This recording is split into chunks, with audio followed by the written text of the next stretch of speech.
আমি যেখানে দাঁড়িয়ে রয়েছি উত্তর 24 পরগনার বয়রা এলাকা, সীমান্ত এলাকা যারা বসবাস করছিলেন 0 পয়েন্টে, তারা প্রত্যেকেই এতটাই অত্যাচারিত, তাদের বাধ্য হয়ে পরিবার নিয়ে নিজেদের বাঁচার জন্য, পরিবারকে বাঁচানোর জন্য, সন্তানকে বাঁচানোর জন্য তারা কিন্তু চলে আসছেন উপরের দিকে, অর্থাৎ একদম 0 পয়েন্ট থেকে অনেকটাই উপরে এগিয়ে আসছেন। এখানে সীমান্তে লুটপাট হতো, লুটপাট বাংলাদেশিরা জোর করে এসে রাত্রি মাঠের ধান কেটে নিয়ে যেত, আপনি কিছু বলতে পারবেন না। কাঁটাতারের বেড়া অনতি বিলম্বে হয়ে যাক, দেরি করার দরকার নেই, আমরা একটু শান্তিতে বসবাস করি। লাঠি পাটি দিয়ে মারধর বা ওই ভয় দেখিয়ে সব জিনিসপত্র নিয়ে যেতে এই। পরিবার নিয়ে বাঁচার জন্যই চলে আসছে। হ্যাঁ হ্যাঁ, কাটাতারটা অবশ্যই প্রয়োজন আমাদের, মানে আমরা চাই তার কাটাটা হয়ে যাক, হলে আমাদেরও বসবাস করতে সুবিধা হবে।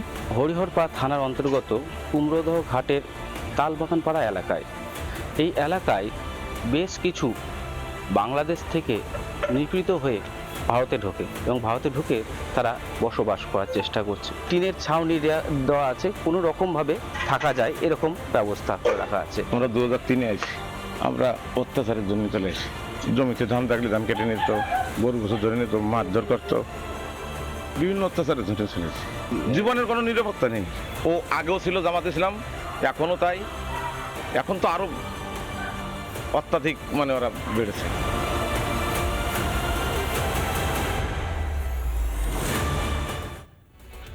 নানা ধরনের কন্টেন্ট দেখার জন্য লাইক করুন, শেয়ার করুন আমাদের ফেসবুক পেজ, সাবস্ক্রাইব করুন আমাদের ইউটিউব চ্যানেল। পাশাপাশি অন্যান্য ব্রেকিং নিউজের জন্য অবশ্যই চোখ রাখুন রিপাবলিক বাংলায়।